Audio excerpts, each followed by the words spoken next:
Olá, alunos do nono, sejam bem-vindos a mais uma aula e hoje a gente vai retratar aí sobre reprodução humana, apesar de que a gente já falou um pouco sobre ela no início desse capítulo.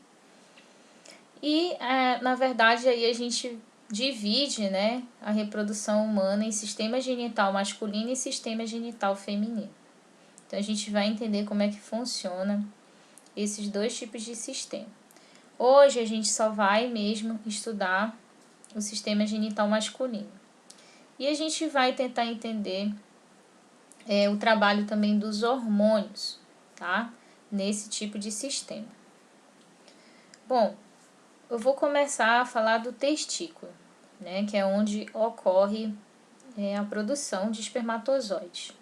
Então, pessoal, o testículo ele fica protegido por uma bolsa, tá? Ou você pode chamar também de saco escrotal. Aqui nessa imagem você pode observar aí, ó, que nós temos aqui a bolsa escrotal, né? E você vê que ele fica aqui dentro, tá? Então, eu peguei aqui uma imagem do testículo, como ele é por dentro, tá? Ou seja, a gente vai conseguir entender tudo que tem aí dentro dele. Não precisa vocês ficarem atentos a essas letrinhas que estão aí, né? Essas palavrinhas. Por quê, gente? Porque a única coisa que a gente precisa saber é que dentro do testículo, tá? Existem vários tubinhos bem pequenos, que são esses tubinhos aqui, ó. Ó, tem aqui, aqui, aqui e aqui. Então, esses tubinhos a gente chama de túbulos seminíferos, ou tubos seminíferos, tá? Então, nós temos aqui os tubos seminíferos. E o que acontece? Eu vou pegar a canetinha aqui, porque fica mais fácil para vocês associarem essa parte. Então, eu vou pegar aqui a canetinha vermelha, tá? Para vocês entenderem como é que funciona. Então, gente, aqui dentro desses tubinhos, né, ocorre a produção de espermatozoides. E depois que esses espermatozoides eles são produzidos, eles vão passar para essa estrutura aqui, ó, tá? Chamados de ductos eferentes. São esses tubinhos aqui, ó, tá? Que você tá vendo aí. E depois que eles forem transportados para esses ductos eferentes ou vasos eferentes, você pode chamar, eles vão ser transportados para o epidídimo. Onde fica o epidídimo? O epidídimo ele começa aqui, gente, ó, tá? Nessa região todinha aqui. Depois, esses espermatozoides eles vão migrar aqui para a parte da cauda do epidídimo, tá? Eles vão ficar aqui dentro. E aí, quando ocorrer o processo de ejaculação, eles vão passar por aqui e vão sair por aqui, ó. Ou seja, esse canalzinho ele tá indo lá pelo outro lado, tá? Então, quando o homem for ejacular, esses espermatozoides eles vão começar a subir por esse ductozinho aqui, chamado de ducto deferente. Então, como eu havia falado, né, os espermatozoides eles ficam aqui no epidídimo, e aí quando ocorre o processo ejaculatório, né, na relação sexual, eles vão começar a subir pelo esse canal aqui, chamado de ducto deferente. Então, eles vão migrando durante a relação sexual, e aí eles vão chegar até mais ou menos aqui, perto dessas glândulazinhas aqui, tá? Então, essas glândulas, elas são chamadas a primeira, né, delas é a glândula bulbouretral, ou você pode chamar também de glândula de Cowper, e vesículas seminais e próstata. Tá, mas para que vai servir essas glândulas? Essas glândulas, elas vão, na verdade, ajudar a produzir secreções. Essas secreções, elas vão ajudar o espermatozoide a nadar até o canal vaginal. E eu vou explicar a função delas direitinho. Então, vamos falar primeiro aí da vesícula seminal. Então, a vesícula seminal, ela é uma glândula, né? E ela produz, na verdade, a secreção seminal. E essa secreção seminal é rica em substâncias nutritivas que vão facilitar a sobrevivência do espermatozoide, ou seja, todo o trajeto que ele vai percorrer, desde aí de dentro da uretra do homem até a vagina da mulher. Então, prestem atenção. Eu falei que os espermatozoides eles estavam aqui, que eles vão subindo, vão aqui para o ducto deferente. Aí, quando chega bem aqui, perto dessa glândula seminal, vesícula seminal, a vesícula seminal, ela vai começar a jogar, né, a secreção nutritiva em cima do espermatozoide.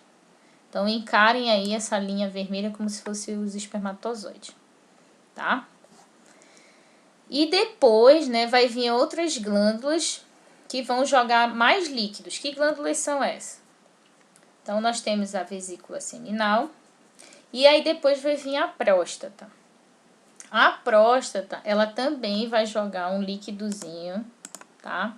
Em cima dos espermatozoides. Os espermatozoides estão bem aqui, ó, tá? Aí vai vir, deixa eu só clicar aqui. Aí vai vir a próstata e vai jogar aqui em cima dos espermatozoides, junto com a vesícula seminal, um líquido alcalino que neutraliza a acidez da uretra. Que uretra, professora, é essa? A uretra seria essa uretra aqui do homem. Então, quando o espermatozoide estiver mais ou menos aqui na uretra, nessa parte aqui do homem, tá? Que é por onde ele também urina, na verdade, a glândula da próstata, né, produz esse líquido para fazer com que a uretra não prejudique os espermatozoides, porque a uretra do homem ela é suja, né? Ela é um pouco suja. E aí fica muito ácida, né? Por causa da urina também. E aí a próstata produz essa secreção justamente para que a uretra não fique tão ácida. Já as glândulas bulbouretrais ou Cowper, produz um líquido que provavelmente ajuda a neutralizar a acidez da uretra. Então, onde ficam as glândulas bulbouretrais? As glândulas bulbouretrais, elas ficam bem aqui, ó, tá? Nessa partezinha. E elas também vão jogar um líquido em cima dos espermatozoides. Tá, mas para que serve essas glândulas bulbouretrais? Elas servem também para neutralizar a acidez da uretra do homem, né? Que é essa parte aqui, ó. Porque essa parte todinha aqui é a uretra do homem e o espermatozoide vai passar por aqui e sair aqui pela uretra. Então, a bulbouretral ou Cowper também serve para fazer isso. E aí, a glândula bulbouretral, ela também serve para limpar a uretra, retirar as bactérias que estão ali, para que o espermatozoide em si, o esperma, não seja contaminado, tá? Então, essas secreções, no caso, vão formar o esperma, né? Ou você pode chamar de sêmen. E, na verdade, esse sêmen, essas secreções, o espermatozoide, tá? Eles vão passando aí por todo esse trajeto, desde o testículo, epidídimo, ducto deferente, depois vai lá para perto da vesícula seminal vai jogar lá o líquido dela, depois a próstata joga o líquido em cima também, depois a glândula bulbouretral vai jogar o líquido e aí vai formar o sêmen, tá? Então, cada glândula tem uma função específica. E é importante enfatizar que durante o ato sexual, o homem ele fica com o pênis ereto.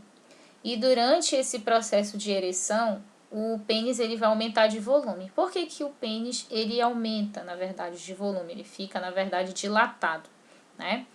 Isso acontece, gente, porque O pênis, ele é constituído por várias estruturas que são tipo uns canais chamados de corpos cavernosos, tá? E esses corpos cavernosos, como vocês podem observar aqui na imagem, deixa eu apontar aqui para vocês.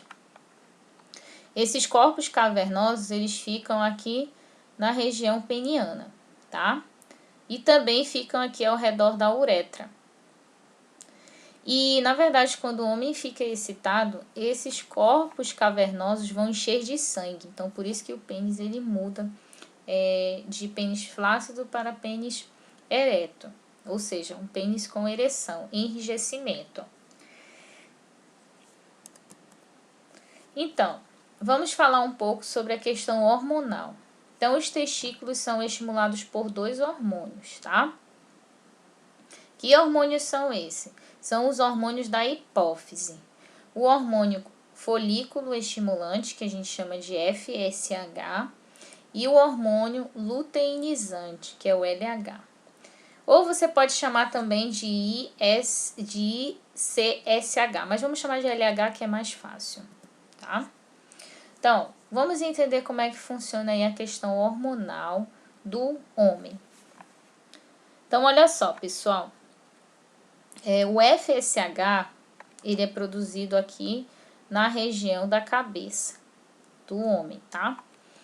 E, na verdade, o FSH, aí eu vou trazer aqui o FSH para cá, tá? Ele é produzido na hipófise, e a hipófise fica aqui na região da cabeça, ou seja, fica na região ali perto do cérebro, tá? Do nosso encéfalo em si. Então, o FSH vai ser produzido pela hipófise, e esse FSH, ele vai induzir, né? Ou seja, vai estimular as células de Sertol. E a partir do momento que essas células de Sertol são estimuladas, vai desencadear a espermatogênese, tá? Espermatogênese ou espermiogênese, que chamamos. E a espermatogênese é o quê? Foi aquilo que a gente estudou mais para trás, né? Espermatogênese é a produção de espermatozoide.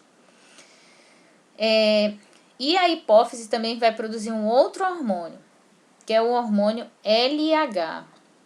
E esse hormônio LH vai estimular os testículos a ativar as células de Leydig, tá? Leydig. E, na verdade, essas células de Leydig, tá, gente? Que também podem ser chamadas de células intersticiais, elas vão ajudar a secretar o hormônio conhecido como testosterona, ok? E a testosterona vai contribuir para ser responsável, na verdade, contribuindo aí para que o homem tenha todas aquelas características sexuais masculinas. Geralmente isso acontece na puberdade, né? Quando a criança, na verdade, já não é mais criança e vai se tornando praticamente uma pessoa adulta. E quais são essas características sexuais masculinas?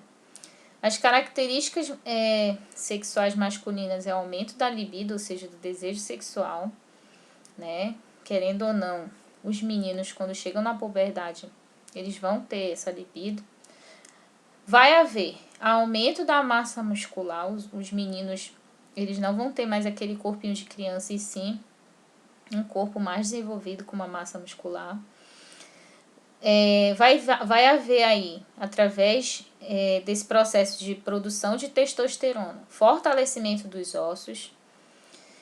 Vai haver a produção de espermatozoides, que eu já falei, o desenvolvimento do pênis e o desenvolvimento das características fenotípicas, tá? Ou seja, o que seriam essas características fenotípicas? Seria as características que realmente levam um homem a ser um homem, ou seja, né, crescimento de barba, crescimento de pelos no corpo e produção de hormônios e muito mais.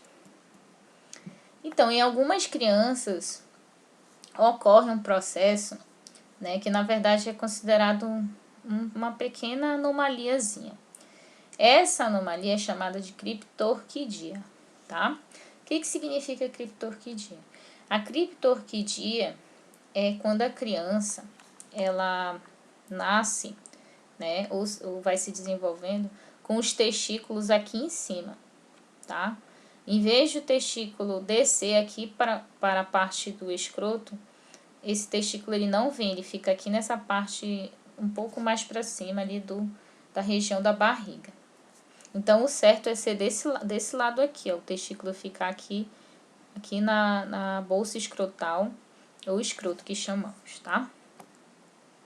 Então, pessoal, na próxima aula a gente vai falar, né, sobre o sistema genital feminino, e isso é que eu tinha para falar para vocês sobre o sistema genital masculino.